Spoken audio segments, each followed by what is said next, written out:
Assalamualaikum warahmatullahi wabarakatuh. Halo Sobat Juara, di 10 hari Ramadan terakhir ini senang sekali kami kembali menyapa Anda dalam podcast Kopi Juara. Seduh kopinya, sajikan keadilan. Pada episode kali ini, kita akan membahas tema yang sangat penting dalam sistem peradilan pidana, yaitu upaya paksa dalam KUHP baru. Topik ini menjadi menarik karena upaya paksa merupakan titik yang sangat menentukan dalam proses penegakan hukum. Disinilah negara melakukan kewenangannya secara langsung terhadap warga negara, mulai dari penetapan tersangka, penangkapan, penahanan, penggeledahan, dan yang lainnya. Karena menyangkut pembatasan hak-hak seseorang, maka upaya paksa ini diatur dengan hati-hati, terukur, dan akuntabel. Oleh karena itu, perlu kita pahami ya Bapak, Betul. bagaimana KUHP baru mengatur hal tersebut.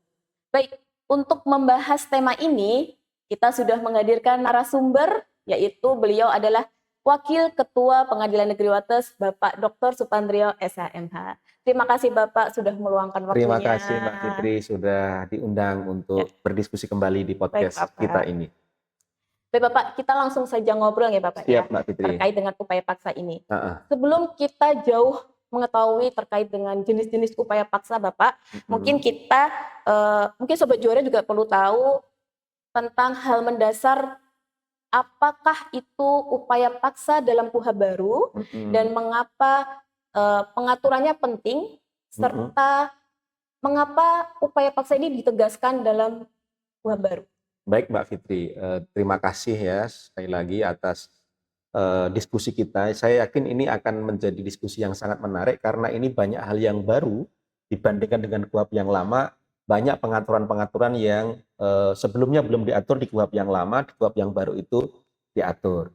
Nah, kalau tadi Mbak Fitri menanyakan apa toh itu sebenarnya upaya paksa, di dalam KUHP yang baru, secara letterless sebenarnya sudah bisa kita lihat di dalam pasal 1 angka 14 Mbak Fitri ya.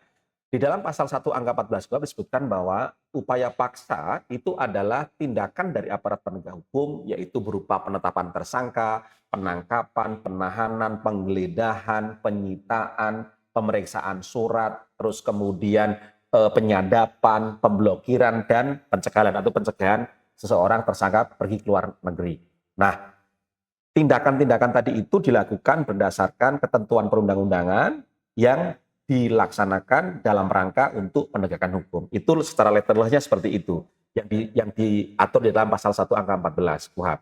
Nah, mengenai bentuk-bentuknya itu secara detail juga sudah diatur Mbak Fitri dalam pasal 89 KUHP-nya. Tadi saya sampaikan kalau bentuk-bentuknya dalam KUHP yang baru pasal 89 itu disebutkan tadi bahwa bentuk dari upaya paksa itu dimulai dari penetapan tersangkanya, terus kemudian dari penangkapan, dari penahanan, penggeledahan, penyitaan, terus kemudian penyadapan, pemeriksaan surat, pemblokiran, dan pencekalan atau pencegahan ke luar negeri. Nah, tadi ditanya, kenapa ini diatur? Arti pentingnya apa? Begini Mbak Fitri ya, dari segala tindakan upaya paksa yang tadi sudah saya sampaikan tadi itu pada muaranya adalah semua berupa pembatasan hak asasi manusia. Kalau orang ditetapkan tersangka tentu dia haknya akan terbatasi. Dia ditahan tentu hak bergeraknya dia akan dibatasi. Kemudian dia kalau misalnya disita barang-barangnya tentu berkaitan dengan hak kekayaan, harta bendanya juga dibatasi. Nah, karena itu adalah berkaitan dengan hak asasi manusia, maka perlu diatur, perlu dijelaskan secara detail di dalam sistem hukum kita, khususnya dalam KUHP kita yang mengatur terkait dengan proses penegakan hukum pidananya. Gitu. Sobat Juara pasti juga sudah mengetahui bahwa di dalam proses pembentukan hukum itu, gitu ya, segala hal di dalam hukum itu harus diatur dengan detail. Makanya ada asas yang mungkin Mbak Fitri juga mengetahui, hukum itu ya harus lex scripta, harus lex serta, dan harus lex stricta. Apa itu? Bahwa semua hukum yang dia dinormakan, dia harus tertulis, harus jelas dalam konteks upaya paksa, harus ditulis di dalam KUHP itu. Apa sebenarnya yang menjadi bentuk-bentuk dari upaya paksa? Seperti apa? Harus jelas teksnya, bunyinya seperti apa. Terus kemudian harus lex serta, gitu ya. Tadi kalau lex scripta itu harus tertulis, ya. Lex serta harus jelas. Apa aja itu? Tidak ada tidak boleh ada penafsiran yang bias, tidak jelas gitu ya. Terus kemudian yang ketiga adalah lex stricta. Apa itu? Harus tegas pengaturannya, mana yang boleh, mana yang tidak. Nah, upaya paksa ini tadi karena itu merupakan bagian dari pembatasan hak asasi manusia, maka harus diatur secara detail karena ini berbicara tentang apa? Tentang penggunaan kewenangan. Tidak boleh negara ini sewenang-wenang di dalam menggunakan kewenangannya. Maka perlu diatur sehingga ketika ada tindakan-tindakan penegak hukum, aparat penegak hukum yang keluar dari koridor yang telah diatur, maka dia biasa di-challenge. Dengan apa? Dengan upaya hukum juga. Dengan apa? Dengan pra-peradilan, konteksnya terkait dengan upaya paksa. Iya. Kurang lebih seperti itu, Mbak. Oke, baik. Terima kasih, Pak. Kita masuk ke berikutnya ya, Pak ya. Ya. Jadi kan upaya paksa ini merupakan kewenangan negara ya, Pak ya, Iya. untuk secara langsung melakukan penetapan sebagai tersangka, Iya. penahanan dan Iya. lain-lainnya tadi yang sudah Iya. dijelaskan oleh Pak Wakil. Iya. Kita masuk ke penetapan tersangka. Iya. Mengapa, Pak, sekarang penetapan tersangka ini dimasukkan dalam bagian upaya paksa? Mungkin bisa dijelaskan, Bapak. Baik, Mbak Fitri. Ini hal yang mendasar ya terkait dengan penetapan tersangka ini. Dulu di KUHP yang lama, penetapan tersangka itu tidak dimasukkan dalam kategori sebagai bentuk dari upaya paksa. Dulu dalam konteks penetapan tersangka itu kalau orang diduga keras melakukan tindak pidana, maka dia ya bisa ditetapkan sebagai tersangka. Nah, ketentuan yang lama itu kemudian kan menimbulkan problem dalam penerapannya sehingga sampailah di ketentuan KUHP yang lama itu di-challenge ya sampai ada JR terkait dengan ketentuan berkaitan dengan penetapan tersangka itu. Muncullah putusan MK ya tahun 2014 nomor 21 tahun 2014 yang mengatur bahwa untuk ditetapkan sebagai tersangka itu maka harus minimal dibuktikan atau minimal itu didasarkan ya bukan buktikan didasarkan kepada 2 alat bukti yang sah gitu. Nah, norma yang ada di dalam putusan MK 21 tahun 2014 itu kemudian dinormakan secara detail di dalam KUHP yang baru kita. Itu diatur di pasal 90 sampai 92 KUHP ya terkait dengan penetapan tersangka. Nah, kenapa itu harus disampaikan dan masuk dalam upaya paksa? Karena begini, ketika ditetapkan sebagai tersangka, penetapan tersangka itu bukan sesuatu yang sederhana. Karena kalau orang ditetapkan tersangka, maka otomatis hak dia sudah akan terbatasi. Nanti ada rentetan dia bisa ditahan dan seterusnya.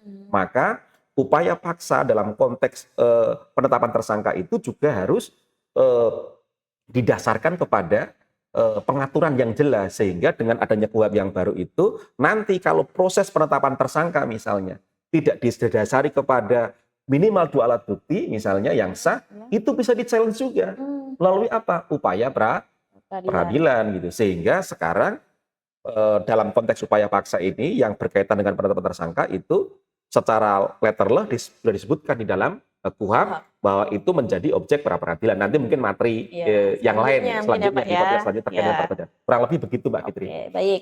Masih terkait dengan penetapan tersangka, Bapak. Baik, Mbak Fitri. Mengapa dalam pasal 91 KUHP penyidik dalam menetapkan tersangka dilarang menimbulkan praduga bersalah. Dan kemudian apa saja secara teknis yang dimuat dalam surat penetapan tersangka itu, Bapak? Baik, Mbak Fitri, ini lanjutan dari yang tadi terkait dengan penetapan tersangka tadi itu ya. Tadi sudah saya sampaikan bahwa pengaturan tentang penetapan tersangka itu diatur mulai pasal 90 sampai 92.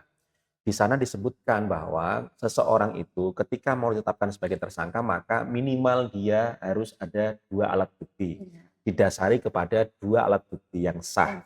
Baru kemudian dia bisa ditetapkan tersangka. Nah, siapa yang kalau ditanya bagaimana prosesnya, teknisnya, yang menetapkan itu adalah penyidik. Yang menetapkan seseorang menjadi tersangka itu setelah diduga melakukan tindak pidana yang didasari 2 alat bukti yang sah tadi itu, penyidik kemudian menetapkan seseorang menjadi tersangka. Nah, prosesnya setelah penyidik menetapkan, maka penetapan itu harus dituangkan secara tertulis ya dalam surat penetapan tersangka. Yang tentu di sana nanti harus memuat identitas tersangkanya, terus kemudian terkait dengan uraian singkat perkaranya kenapa ditetapkan sebagai tersangka, terus kemudian juga disebutkan hak-hak tersangkanya seperti apa.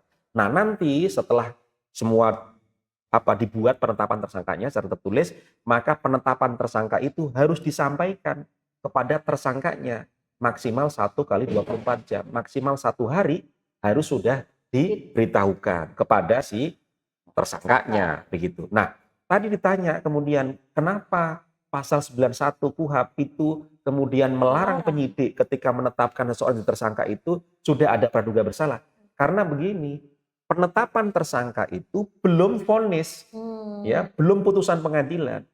Penetapan tersangka itu nanti harus diuji kembali dalam proses persidangan apakah betul seseorang itu memang dia terbukti bersalah atau tidak dalam proses peradilan pidana di persidangan gitu. Sehingga ketika dia masih dalam proses ini tentu tidak boleh ada praduga bahwa dia sudah bersalah, sehingga praduga tak bersalah itu harus dipegang teguh sampai kemudian nanti ada vonis dari pengadilan yang menyatakan apakah dia terbukti atau tidak. Kurang lebih begitu, Mbak. Baik, Bapak.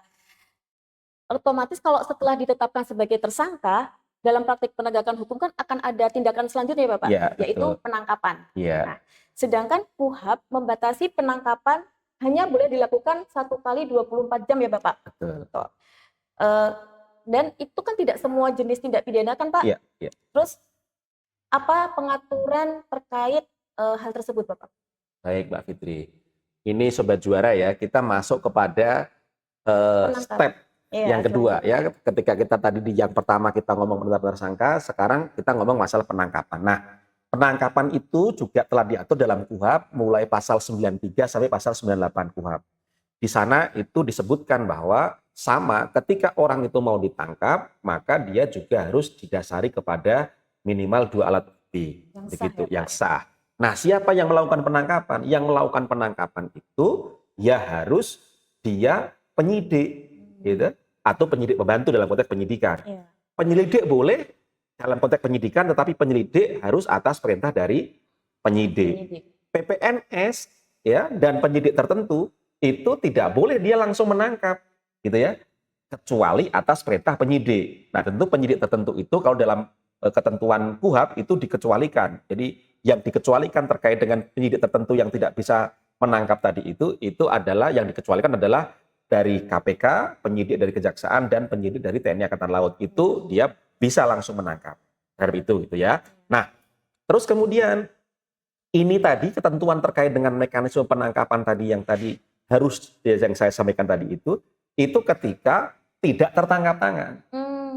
Ketika kemudian tertangkap tangan, maka siapapun itu boleh menangkap. Contoh misalnya, ada orang maling, ini Mbak Fitri ya, ada orang mencuri, begitu. Maka ketika ada orang mencuri, masa iya kita harus nunggu polisi, gitu kan? Kita tahu tuh, misalnya di rumah kita atau misalnya di tempat siapa tetangga dicuri. Maka ketika ada pencuri, boleh ditangkap. Tetapi orang yang menangkap tadi itu harus segera memberikan atau menyampaikan atau menyerahkan orang yang ditangkap tadi itu beserta dengan barang buktinya kepada siapa? Kepada penyidik, begitu. Nah, tadi kalau Mbak Fitri juga menanyakan, apa iya Pak? Apakah memang tidak semua bisa ditangkap? Gitu kan? Maka di dalam KUHP yang baru pun juga diatur bahwa proses penangkapan ini itu tidak semua tindak pidana itu bisa dilakukan penangkapan. Ada beberapa yang tidak bisa. Siapa itu? Kepada orang-orang yang melakukan tindak pidana dengan ancaman pidananya itu hanya pidana denda dengan kategori 2 misalnya, maka ini konteksnya kan di piring ya, yang perkara ringan, maka itu tidak bisa ditangkap. Gitu. Nggak bisa. Kecuali misalnya ada orang yang dia diduga melakukan tindak pidana dengan pasal yang disangkakan itu misalnya ancaman pidananya adalah pidana denda misalnya kategori 2 yang itu 10 juta kategori 2 ya. Maka kalau dia nggak datang dipanggil 2 kali berturut-turut, nah itu baru bisa ditangkap. Artinya itu semua ada pengecualian dan pengaturan secara detail yang diatur di dalam KUHP kita. Begitu, Mbak. Baik. Ini tadi kan sudah menjelaskan terkait dengan penangkapan ya, Bapak. Jadi kalau kita pahami, penangkapan itu kan berarti sifatnya yang sementara ya Bapak ya? Betul. Dan dibatasi oleh waktu, karena hanya 1 kali 24 jam ya Pak? Betul. Karena kan pasti setelah penangkapan ini akan ada proses berikutnya yaitu penahanan ya Bapak ya? Ini juga menarik Bapak untuk dilihat bagaimana KUHP baru mengatur penahanan ini agar tetap seimbang antara kepentingan penegakan hukum dan kepentingan hak seseorang. Ya kan Pak? Atau hak kebebasan seseorang. Terkait penahanan Bapak, apa sih syarat penahanan menurut KUHP baru? Baik Mbak Fitri, jadi sebelum kita masuk ke penahanan mungkin ada yang ingin saya jelaskan dulu Mbak Fitri ya kepada Sobat Juara bahwa tadi Mbak Fitri menyampaikan dalam konteks penangkapan itu jangka waktunya adalah 1 kali 24 jam. jam. Ya, kalau misalnya orang OTT itu maka dia dalam jangka waktu 1 kali 24 jam itu harus segera ditentukan. Gitu, apakah dia jadi tersangka atau tidak. Kalau dia ditangkap, seseorang ditangkap itu ya. Nah, tetapi Mbak Fitri, perlu diketahui bahwa pengaturan 1 kali 24 jam itu tidak semua tindak pidana seperti itu. Ada beberapa tindak pidana yang secara khusus memang diatur dalam undang-undang khusus. Yang dia menyimpang dari KUHP.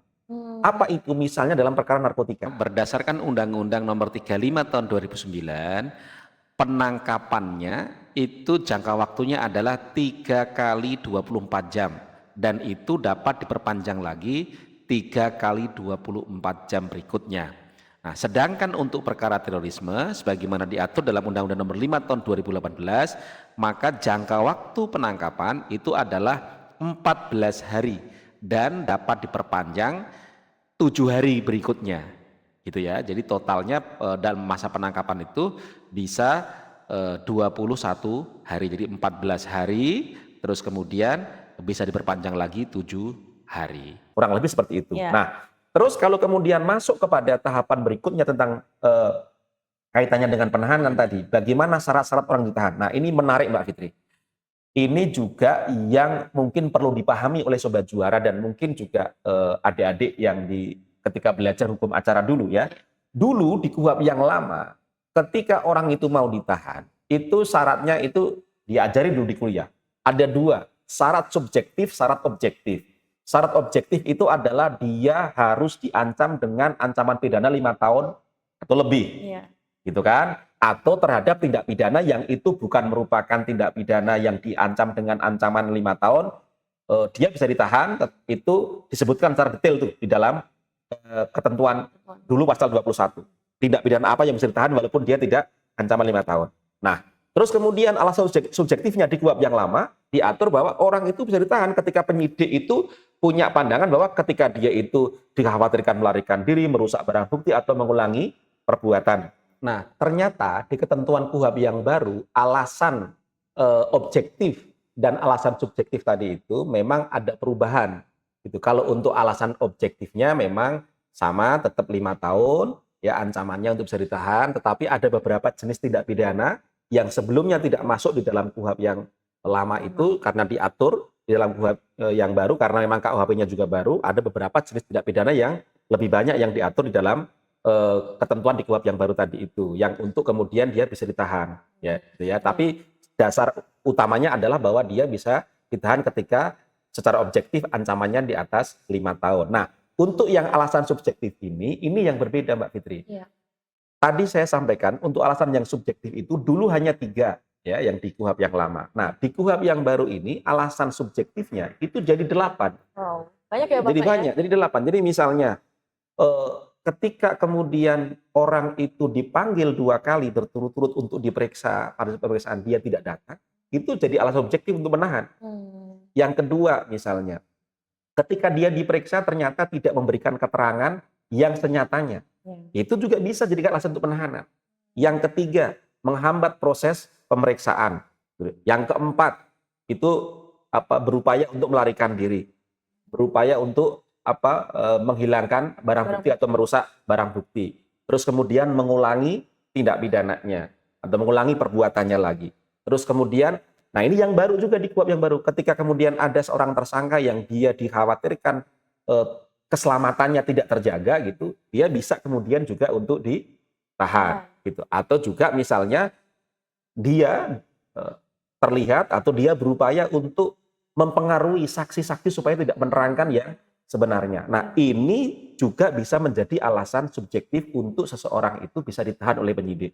Jadi sekarang lebih luas lagi Mbak Fitri, gitu ya, terkait dengan alasan atau kriteria-kriteria ketika kemudian orang itu bisa ditahan. Kurang lebih begitu Mbak Fitri. Baik, lalu Bapak, bagaimana KUHP mengatur terkait dengan jangka waktu penahanan Bapak? Iya. Nah, kemudian kalau penahanan itu kan bisa ditangguhkan ya Pak ya? Iya, bisa. Lalu bagaimana terkait dengan penangguhan penahanan Dan apa bedanya Bapak penangguhan penahanan dengan pembantaran? Mungkin bisa dijelaskan Bapak. Baik Mbak Fitri ya, terima kasih atas pertanyaannya. Jadi terkait dengan penahanan ini gitu ya, di KUHP yang baru itu memang sudah diatur secara detail di dalam pasal 99 sampai pasal 111 di KUHP di sana. Tadi yang saya sampaikan terkait dengan kriteria alasan tadi ya, alasan untuk penahanan tadi itu juga sudah diatur di sana di dalamnya. Nah, tadi menyambung pertanyaan dari Mbak Fitri tadi, bagaimana kemudian terkait dengan jangka Jangka waktu untuk waktu. penahanan. Nah, memang di KUHP yang baru tidak ada perbedaan dengan KUHP yang lama untuk jangka waktu penahanan. Sama ketika misalnya penyidikan itu maka penyidik diberi waktu 20 hari untuk menahan, kalau belum cukup bisa diperpanjang 40 hari oleh penuntut umum. Terus kemudian kalau penuntut umum dikasih waktu untuk menahan 20 hari bisa diperpanjang 30 hari oleh pengadilan ya. Terus kemudian nanti eh, hakim juga bisa melakukan penahanan jangka waktunya 30 hari dan bisa diperpanjang lagi 60 hari oleh ketua pengadilan. Di KPN maksudnya ya, Iya. di tingkat banding juga begitu. Hakim tingkat banding ketika meriksa bisa dikasih waktu punya kewenangan menahan itu 30 hari bisa diperpanjang lagi 60 hari oleh Bapak KPT. Terus kemudian nanti dalam tingkat kasasi juga begitu. Hakim agung tingkat kasasi juga bisa melakukan penahanan jangka waktu 30 hari dan diperpanjang lagi oleh Pak KMA selama 60 hari gitu kan. Nah, tetapi ketentuan jangka waktu tadi yang perpanjangan ini tadi itu ada pengaturan khusus lagi terhadap beberapa tindak pidana yang diancam dengan ancaman di 9 tahun ke atas dan atau misalnya tersangkanya atau kemudian terdakwanya itu dia mengalami eh, gangguan sakit misalnya ya, entah itu sakit fisik ataupun mental yang berat misalnya, maka akan dimungkinkan untuk ditambah Diperpanjang perpanjang lagi. lagi penahanan. Jadi kalau misalnya untuk di tingkat penyidikan dan penuntutan nanti bisa mengajukan eh, perpanjangan penahanan kepada siapa? Kepada ketua pengadilan negeri. Jangka waktunya berapa lama? 30 hari. Nanti kalau misalnya belum selesai bisa diperpanjang lagi 30 hari hari lagi. gitu. Sama halnya juga dengan misalnya di sidang di pengadilan misalnya belum selesai, pengadilan negeri belum selesai sidangnya, maka walaupun sudah 30 hari ditambah 60 hari, maka ketika ancamannya di atas 9 tahun dan juga misalnya ada gangguan karena sakit mental ataupun fisik yang berat tadi itu, maka bisa juga mengajukan perpanjangan ke penahanan. pengadilan tinggi selama 30 hari diperpanjang lagi 30 hari. Demikian juga pada tahapan yang di atasnya selanjutnya di tingkat kasasi pun juga seperti itu gitu ya. Nah, terkait dengan yang tadi Mbak Fitri sampaikan, mungkin nggak sih dalam konteks penahanan itu bisa dilakukan penangguhan? Bisa, pertanyaannya. Jawabannya adalah bisa. Tentu itu tergantung dari diskresi masing-masing tahapan ya, aparat penegak hukum yang di masing-masing tahapan, di penyidikan, di penuntutan maupun kemudian di pengadilan, boleh aja kalau mau mengajukan penangguhan. Baik itu dengan jaminan maupun tidak dengan jaminan. Tentu yang menilai siapa? Yang menilai adalah setiap pejabat penegak hukum di tiap tingkatan itu. Kalau misalnya di pengadilan mengajukan penangguhan, ya nanti hakim yang akan menilai apakah misalnya terhadap terdakwa itu bisa ditangguhkan atau tidak, gitu ya. Nah, tentu ini berbeda Mbak Fitri antara penangguhan dengan pembantaran. Kalau penangguhan itu memang seseorang mengajukan penangguhan dengan atau tanpa jaminan. Ya nanti akan dinilai oleh pejabat di tiap tingkatan ya yang menahan. Nah, kalau pembantaran itu memang dia posisinya itu bukan ditangguhkan, tapi memang dia tidak ditahan, ya kan? Ya, sementara waktu karena dia sakit, Mbak Fitri. Jadi kalau orang yang misalnya sakit, ya, yang tidak memungkinkan kesehatannya, dia harus dirawat di rumah sakit, maka dia bisa dibantarkan. Nanti ketika dia dibantarkan, maka statusnya dia nggak ditahan, gitu. Jadi penahanannya itu stop, ya, sampai kemudian dia dibantarkan, dia dirawat sampai sembuh, gitu.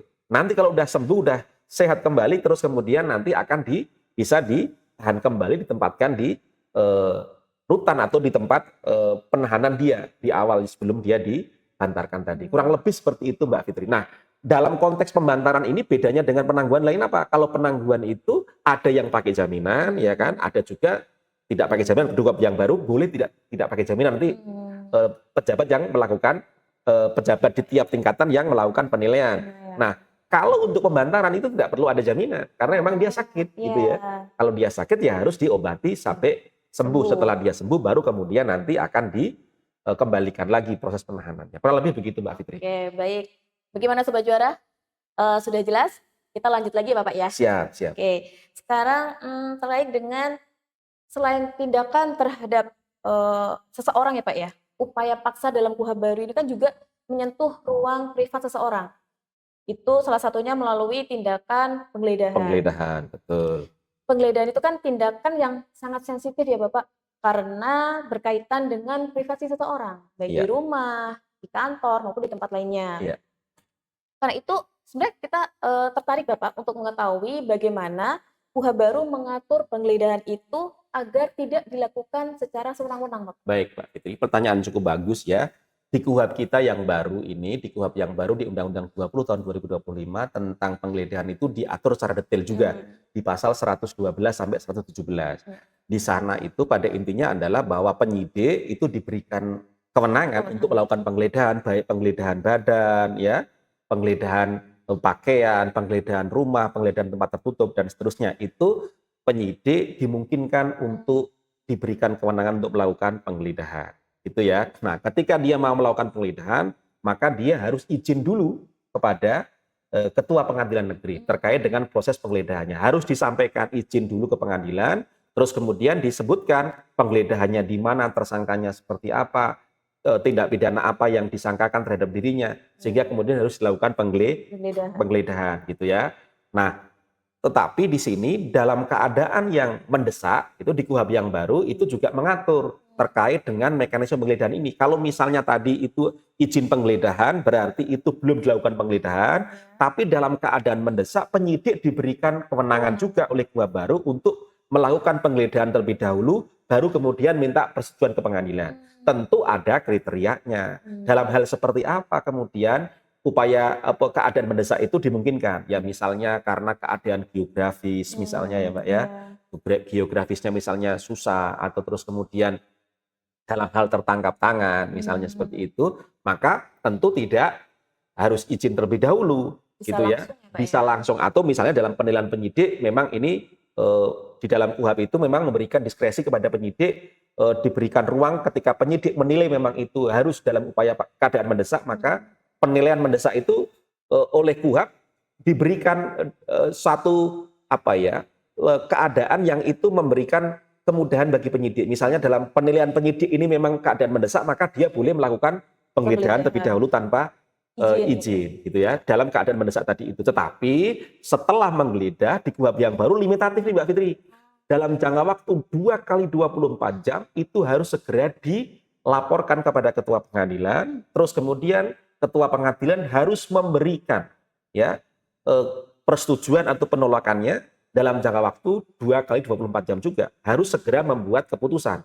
Nah, di sini menariknya Mbak Fitri, di KUHP yang baru ini, ketika kemudian nanti penggeledahannya itu oleh ketua pengadilan ditolak misalnya persetujuannya, harus dibuat dalam penetapan alasannya apa dan konsekuensinya itu diatur di KUHP dengan jelas bahwa ketika ada penggeledahan dan penggeledahannya itu ditolak, maka barang bukti yang kemudian ada ketika digeledah itu ya, barang-barang yang ada ketika dia digeledah itu tidak bisa dijadikan sebagai barang bukti. Itu yang baru di KUHP gitu. Makanya memang ini teman-teman penyidik harus betul-betul hati-hati dan kemudian harus menghitung betul timelinenya ini. Jangka waktu 2 kali 24 jam itu ketika memang melakukan penggeledahan harus izin persetujuannya harus segera diajukan.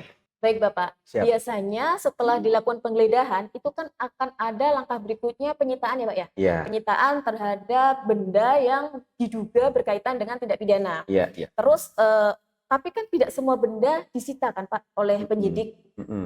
Sepertinya di KUHP baru ini mengatur tentang mekanisme penyitaan. Mungkin bisa dijelaskan Bapak? Baik Mbak Fitri, jadi terkait dengan mekanisme penyitaan di KUHP baru ini, penyitaan itu adalah objek upaya paksa yang paling banyak diatur di KUHP.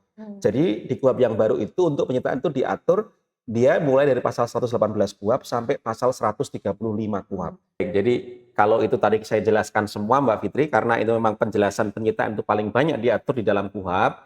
Kalau dijelaskan panjang lebar tentu tidak akan cukup waktunya. Tapi secara umum dalam konteks penyitaan itu di KUHP sudah diatur bahwa terhadap proses penyitaan itu harus ada izin ke pengadilan. Jadi nanti penyidik ketika akan melakukan penyitaan maka dia harus izin ke pengadilan. Gitu ya, terhadap barang. Nanti ketika dia mengajukan izin ke pengadilan itu harus secara detail apa yang akan disita tadi itu ya, jenis barangnya, jumlahnya gitu ya, nilainya, lokasinya di mana. Gitu ya Mbak Fitri ya.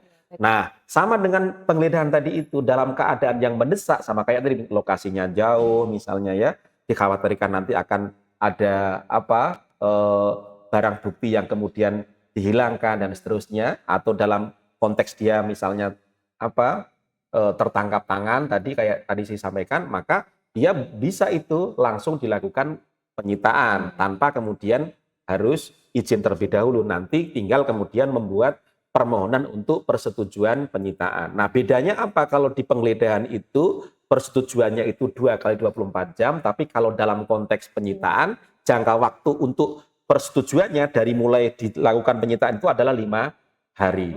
Gitu ya Mbak Fitri ya. Nah, yang paling penting juga harus dipahami oleh Sobat Juara di sini itu adalah dalam proses penyitaan itu ada yang berbeda dengan rezim KUHP yang lama. Di KUHP yang lama penyitaan itu diajukan di mana tindak pidana itu dilakukan. Gitu ya Mbak Fitri ya. Kalau sekarang di KUHP yang baru penyitaan itu harus diajukan di mana objek benda itu berada.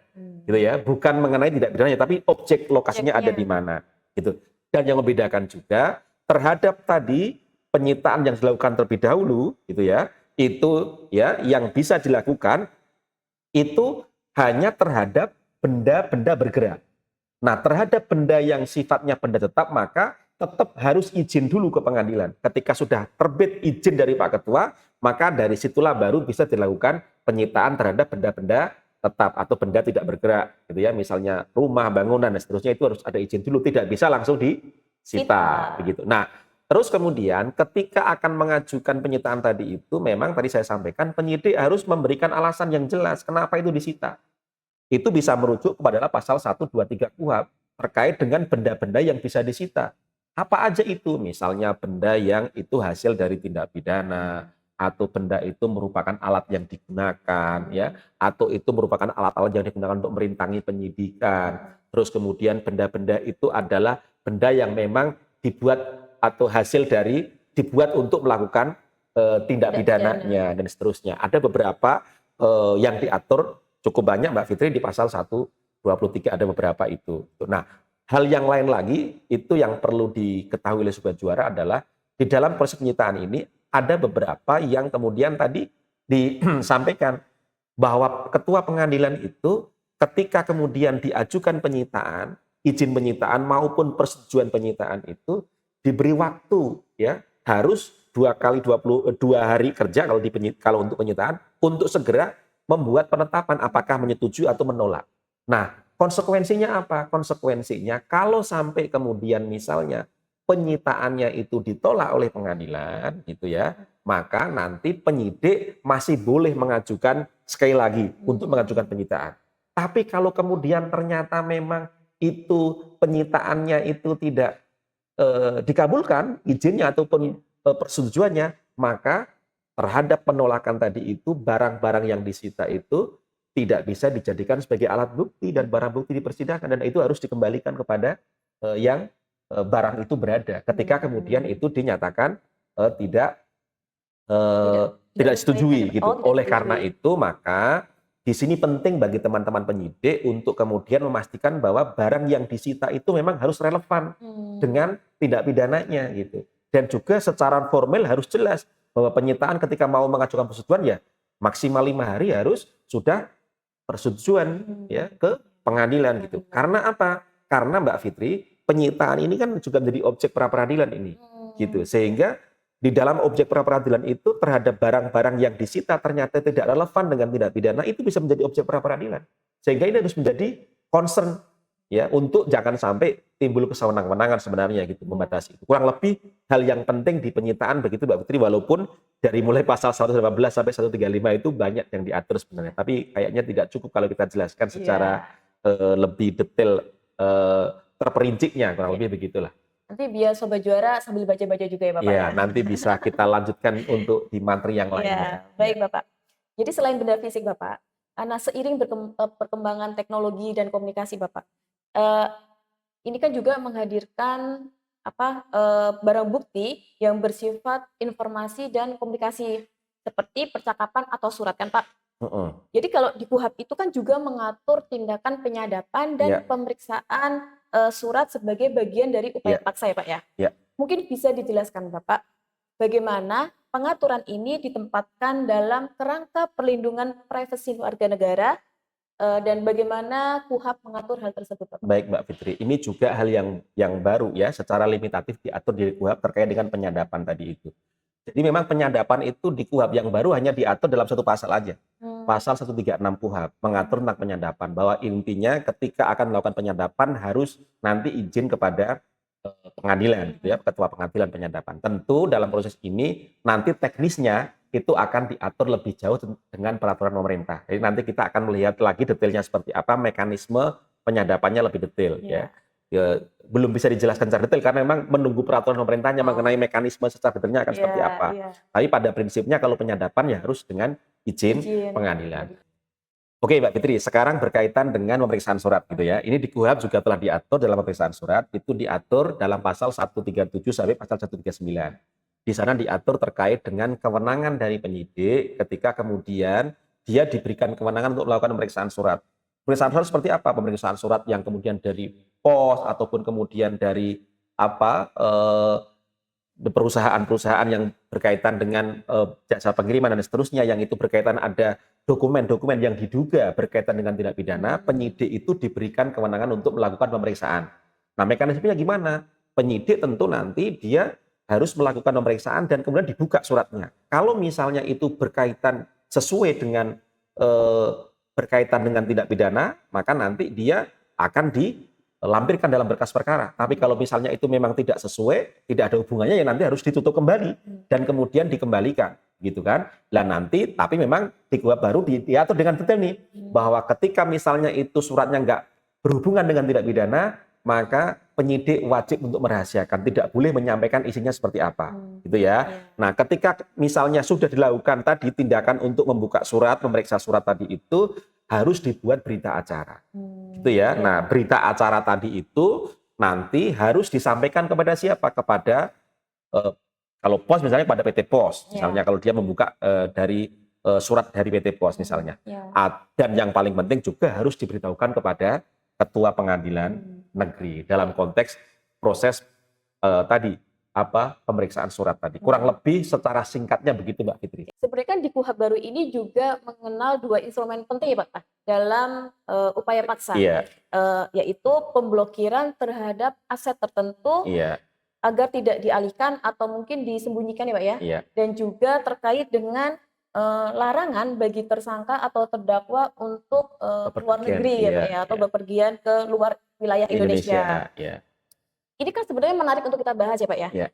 Bagaimana KUHP baru mengatur mekanisme pemblokiran aset tersebut dan larangan keluar wilayah Indonesia, Bapak? Baik Mbak Fitri, ini juga pertanyaan yang bagus sekali ya, yang perlu diketahui oleh Sobat Juara bahwa di KUHP yang baru itu upaya paksanya berkaitan dengan pemblokiran ini juga diatur secara detail ya. Itu di pasal 140 KUHP mengatur tentang pemblokiran. Tentu penyidik lagi-lagi diberikan kewenangan untuk melakukan pemblokiran terhadap aset ya, terhadap rekening dan seterusnya yang itu berkaitan dengan tindak pidananya Iya. gitu. Tetapi lagi-lagi ketika dia mau melakukan pemblokiran terhadap harta benda yang berkaitan dengan tindak pidana, maka itu harus dilakukan dengan seizin ketua pengadilan negeri gitu. Walaupun dalam keadaan tertentu tadi Mbak Fitri, dalam keadaan mendesak boleh dilakukan pemblokiran terlebih dahulu baru kemudian minta izin. Iya. Nah, dalam hal seperti apa itu? Nah, misalnya dalam keadaan-keadaan yang mendesak itu misalnya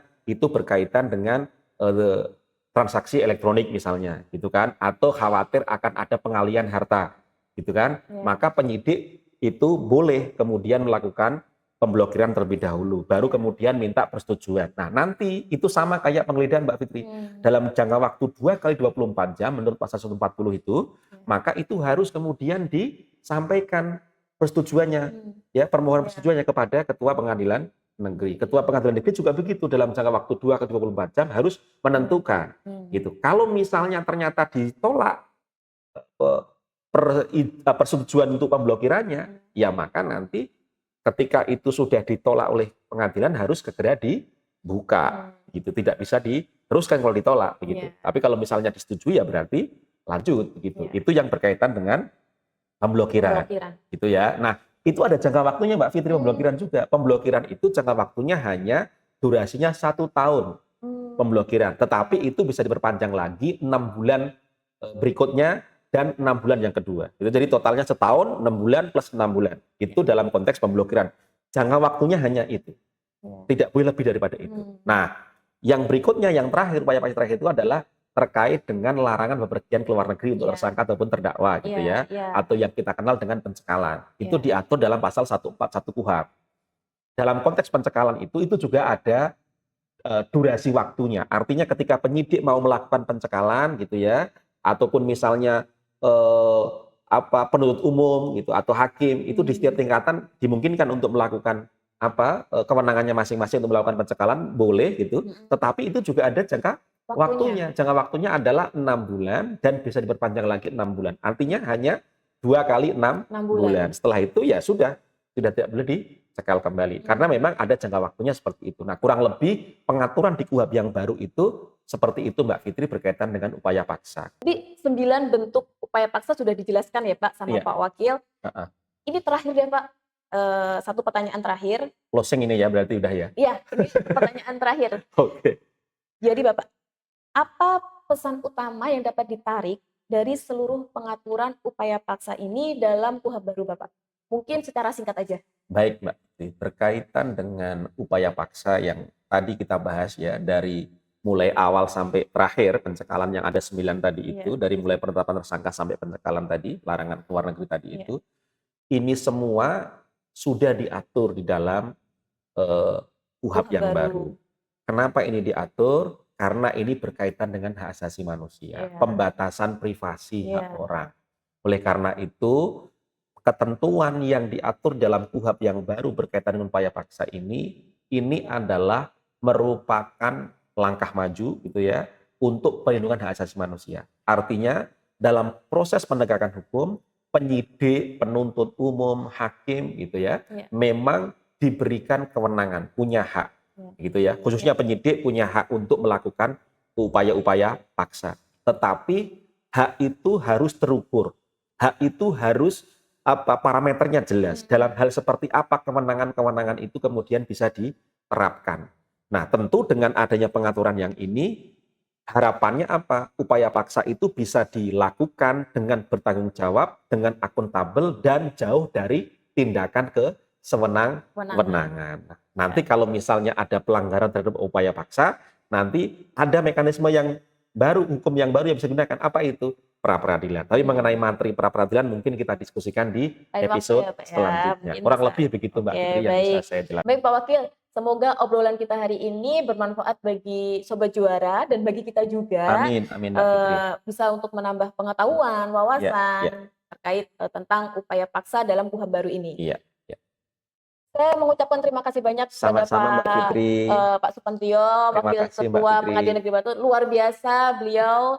Saya sangat mengapresiasi sekali terhadap beliau. Mungkin sampai jumpa untuk episode selanjutnya. Siap Mbak Fitri. Kita pamit undur diri. Siap. Podcast Kopi Juara. Seduh kopinya, sajikan keadilan. Assalamualaikum warahmatullahi wabarakatuh. Waalaikumsalam.